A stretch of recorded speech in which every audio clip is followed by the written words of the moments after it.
Hey there, welcome to another slightly redneck video. This is going to be a rabbitry update. That's why I'm standing in the rabbitry, of course. And I got a couple of viewer questions to answer during this. We're going to talk a little bit about how to set up your cages, breeding rabbits that are maybe a little reluctant to breed, how to get your doe to breed whenever she doesn't want to, that kind of thing. So let me get right into that and we'll get those questions answered first. All right, so the first question that I'm going to be answering comes from, well, a series of questions anyways, comes from a viewer that's been on the channel quite a while and has asked quite a few questions, had quite a bit of interaction with. It's Michael Broussard. And he talks a little bit about his quail eggs that he's got going right now that are hatching, and he did give me an update later that said he had like 25 out of 35 eggs hatch, I think. So great job on your first hatch. That's a fantastic hatch rate on that. But as far as his rabbit questions goes, he says he has 2 does and a buck. He got them when they were about 7 weeks old. He thinks they're about 5 months old right now, and he's attempting to breed them last week on 2 separate occasions. The buck knew he was ready. He knew exactly what to do, but the does put their butts down on the wire and they just weren't having it. All right, to start off to answer this question, first of all, 5 months is a little bit young to be breeding. You really want to wait until they're about 6 months old or a little bit older before you start breeding, especially the females. Now, with that being said, it's very, very common, especially for first-time breeding or if you've gone months without breeding your doe, for them to be a little bit reluctant to breed. And they'll do that. They'll hide in the corner, they'll put their butt down on the cage or whatever, and the male's all about it, but the female won't let them do that. Okay, so how I address that in my rabbitry is I will take the female to the male and let her try to, let her breed. If she doesn't want to breed, if she's reluctant to do that, I'll leave her in there for a little while until she starts to get a little bit grumpy with the male, up to about 20-30 minutes maybe. And I stand and watch because the females can get a little bit grumpy and start attacking the male whenever they're not in the mood.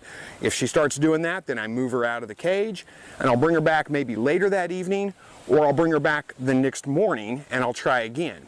And if she's in the same kind of process goes on again, move her back to her cage, again, bring her back later that evening or again the next morning. And usually after about the 3rd time, maybe the 4th time, the female's going to be willing to breed at that point. And I don't know why that is, but it just seems like, rabbits don't go into heat like other animals do.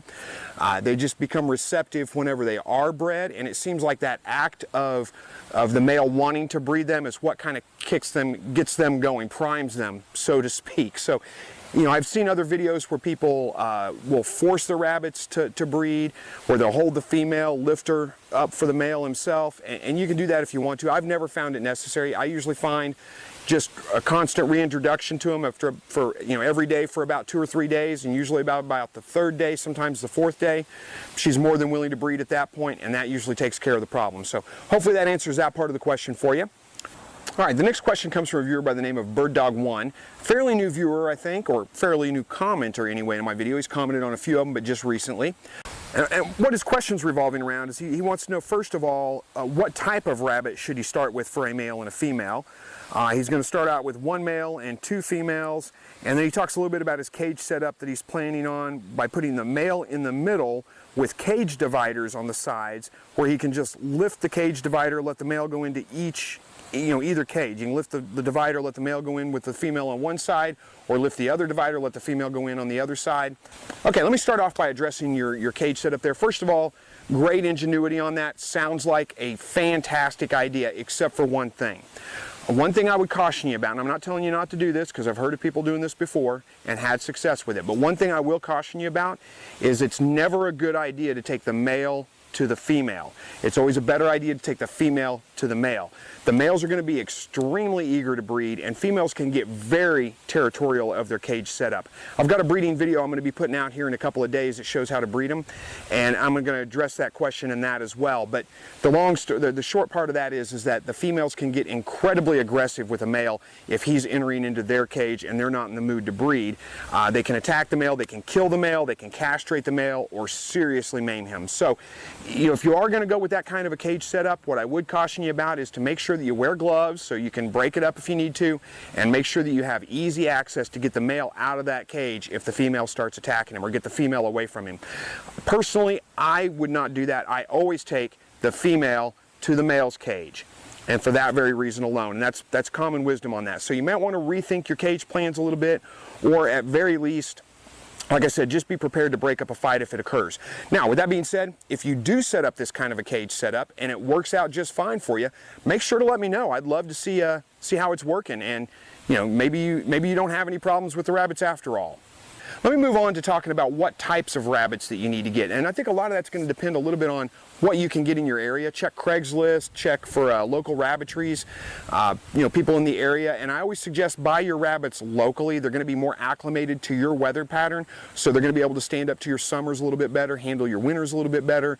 You're not going to get a rabbit from the far north, that's cold all the time, and then bring it down to, where I'm at, southwest Missouri, where it gets 100 degrees in the summertime, and have that rabbit just really suffer from that. Buying rabbits locally kind of helps prevent that issue. With that being said, there's many different types of rabbits that you can get from meat rabbits. And really, technically, any rabbit's going to be fine for that. But a couple of things that you want to look for in a meat rabbit is you want a rabbit that's going to get fairly good size, has a good bone-to-meat ratio, in other words, has a lot more meat than it does bone, and grows out quickly. So a couple of rabbits that fall into that category, the most common is probably a New Zealand white.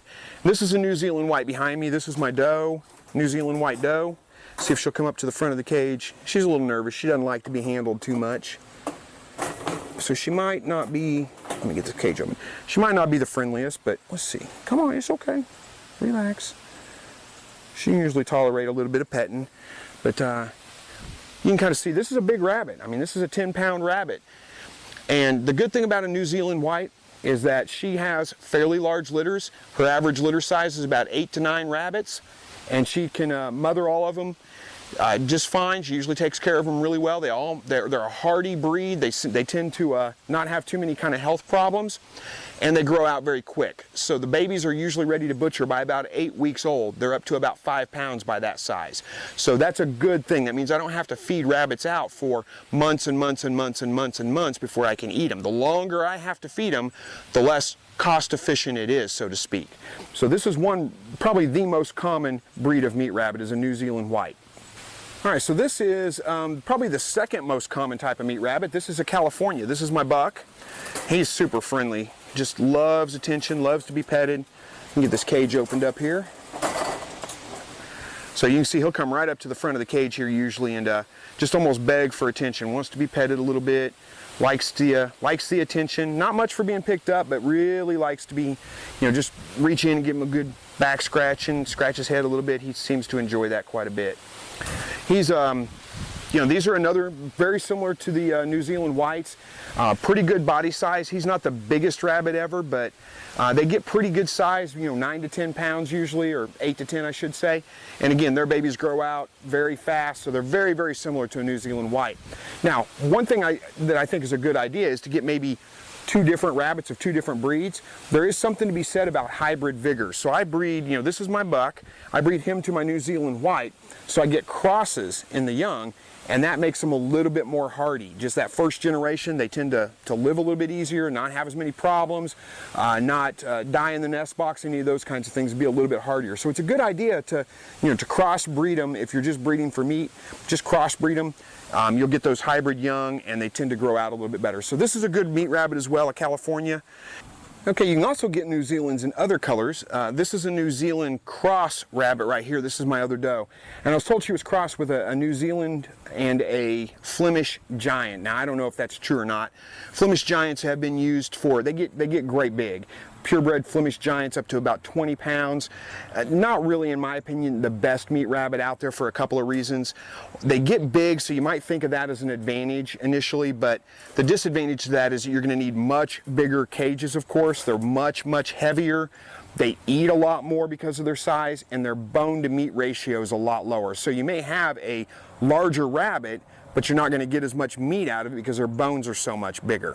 The other downside, in my experience, has been that they tend to grow out a little bit slower. So instead of being ready to butcher at 8 weeks, it takes this doe here about 12 weeks to get her babies up to butcher weight.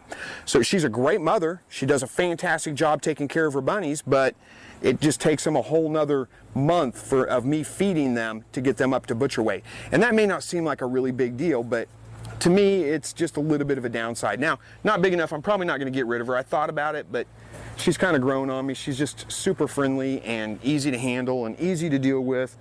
And such a good mother that I think I may keep her around. If nothing else, it gives me something besides just white bunnies all the time. So I get a little bit of color in the bunnies when they come out. So I may try breeding her a couple more times. All right, so that's the breeds that I have experience with personally. Those are great ones to start with, but there are a couple of other breeds out there that are pretty common. A lot of people raise standard Rexes. They grow out about the same. They get about 8 to 9 pounds. Their babies are ready to butcher about the same, and they have really nice fur, really nice soft fur on them. So they're another good choice for you if you can find those. Another one is silver foxes. They're pretty rare and pretty hard to find, but a great meat rabbit if you can find one. Very good temperaments from everything I've heard. Dual purpose in that they have really nice fur and you get a meat yield out of it. So that's something to consider. Now, with that being said, you know, young rabbits, when you're butchering them at 8 to 12 weeks old, their pelt's really not, I mean, even on those Rexes and the silver satins that are known as pelt rabbits, as fur rabbits, their pelts at that age are not really the ideal. They're still a little bit thin to be used for a lot of things, so they're not the ideal pelt when you're raising a rabbit. Nothing wrong with keeping it around, using it a little bit if you want to tan out some of your own hides and, you know, crafts and those kinds of things. Nothing wrong with that, but you're not going to be able to find much of a market for it because they're not the ideal pelt for most buyers. So those are a couple of different types of rabbits that you might be able to raise, you might be able to find fairly easily in your area. I know there are plenty others out there, meat mutts, where they're just mixed from all kinds of things. You don't even know what they are, and they probably do just fine as well. But my experience has been purebred New Zealands, purebred Californians, purebred Rexes. Those tend to produce rabbits that grow out so much faster and ready to butcher by about 8 weeks old. And that's a big benefit for me because it means I don't have to feed them for that long, and I don't have to keep the female tied up. I can wean them a little bit sooner, move them away, and breed another time and not have to worry about extra cage space needed for them, because if I time it just right, then by the time I need the extra grow out pen, those guys are ready to butcher and I can just move the other ones back into it, if that kind of makes sense. All right, so I handled a couple of questions there, and not much else to update on the rabbitry itself, except for we're moving into fall. Had a cold spell come through, and I did go ahead and breed her the other day, actually just a week ago, so she's going on a week pregnant. I'll have a video out in a couple of days probably on how to breed rabbits, just a simple video. She was actually way more receptive than I expected her to be, but as I addressed in this video here, sometimes they're not, and I told you a little bit on how to do that. So thank you for watching. And as always, God bless.